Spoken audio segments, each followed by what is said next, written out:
ময়মনসিংহের CNG filling স্টেশনগুলোতে এখনও স্বাভাবিক হয়নি গ্যাসের সরবরাহ, বাড়ছে যানবাহনের চাপ। এছাড়া গ্যাস সংকটে ব্যাহত হচ্ছে বিভিন্ন শিল্প কারখানার উৎপাদন। এ নিয়ে আরও জানাতে যুক্ত হচ্ছেন ইমতিয়াজ আহমেদ।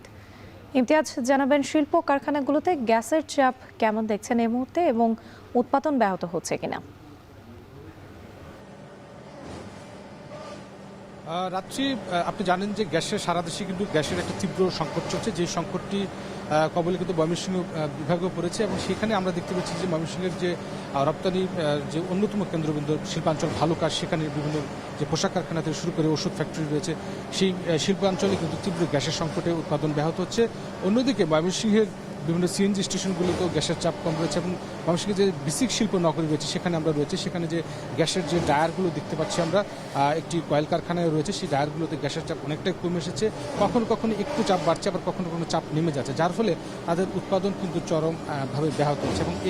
এবং এই যে ফ্যাক্টরিটি রয়েছে, এই ফ্যাক্টরিতে বিদ্যুৎ কখনো কখনো বিদ্যুৎ চলে যায়, গ্যাসের চাপ থাকে না, তখন কিন্তু তারা বিকল্প জ্বালানি হিসেবে ডিজেল ব্যবহার করতে, অর্থাৎ জেনারেটর ব্যবহার করে কিন্তু তারা উৎপাদনটা কোনোভাবে চালিয়ে রাখার চেষ্টা করছে। এবং এখানে এই ফ্যাক্টরিটিতে বেশিরভাগই কিন্তু নারী শ্রমিকরা কাজ করেন।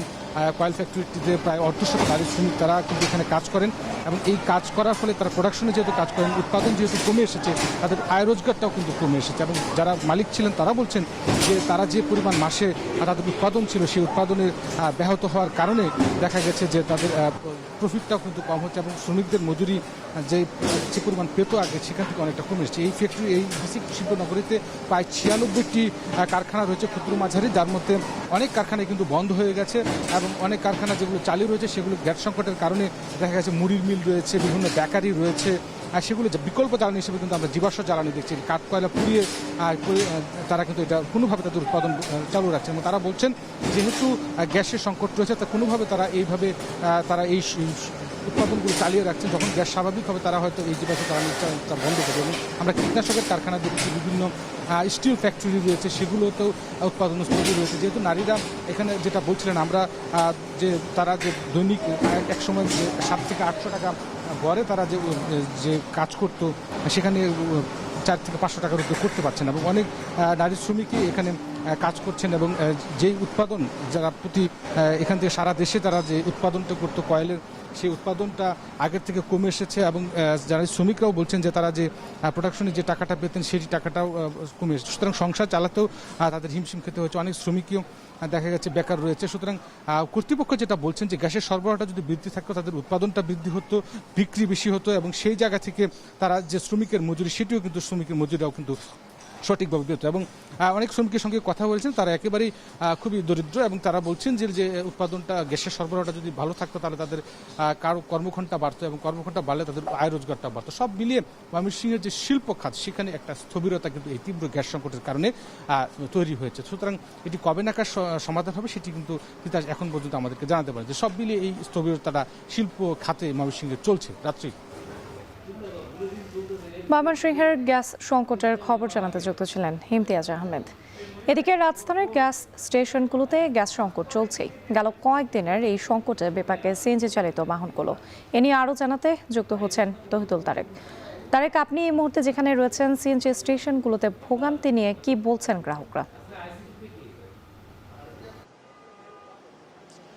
রাত্রি আজকে সকালবেলায় আমরা এই প্রথম এই স্টেশনটিতে এসেছি। এখানে এসে একটি মোটামুটি ভালো খবর বলা যেতে পারে যে এখানে যে গাড়িগুলো আছে দীর্ঘ সময় অপেক্ষার পর তারা এখন গ্যাস পাচ্ছেন বলে আমরা জানতে পেরেছি। গ্যাসের চাপ তারা পেয়েছেন, স্টেশন কর্তৃপক্ষ থেকে জানা গেছে।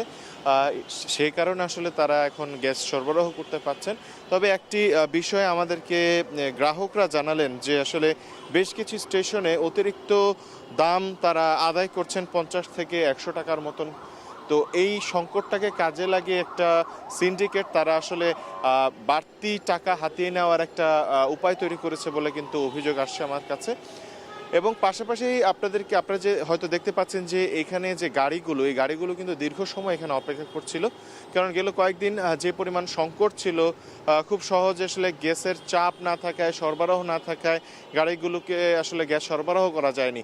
সেই কারণে আসলে অনেকে 8 থেকে 10 ঘন্টা, 12 ঘন্টা এমন সময়ও কিন্তু অনেকে অপেক্ষা করেছেন শুধুমাত্র গ্যাস পাওয়ার জন্য।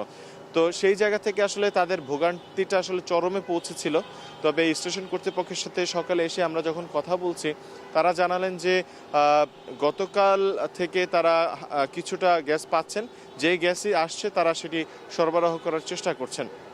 এবং অন্যান্য যে চিত্র, সেই আমরা জিজ্ঞেস করেছিলাম যে কতক্ষণ পর্যন্ত আসলে গ্যাস তারা পাবেন। তো অবশ্যই সেই বিষয়ে আসলে কোনো নির্দিষ্ট সময়সীমা আসলে বলা হয়নি, কারণ তারা বলছেন যে এই বিষয়টা খুবই আসলে আনপ্রেডিক্টেবল, কারণ আসলে কোন সময় গ্যাস আসছে কোন সময় চলে যাচ্ছে এটা বলা মুশকিল হচ্ছে। কিন্তু যে সময় আসলে গ্যাস তারা পাচ্ছেন তখনই আসলে বাহনগুলোকে তারা গ্যাস সরবরাহ করার চেষ্টা করছেন। এই ছিল আমার কাছে সবশেষ। গ্যাস সংকটের খবর জানাতে ওয়ারি থেকে যুক্ত ছিলেন তহিদুল তারেক।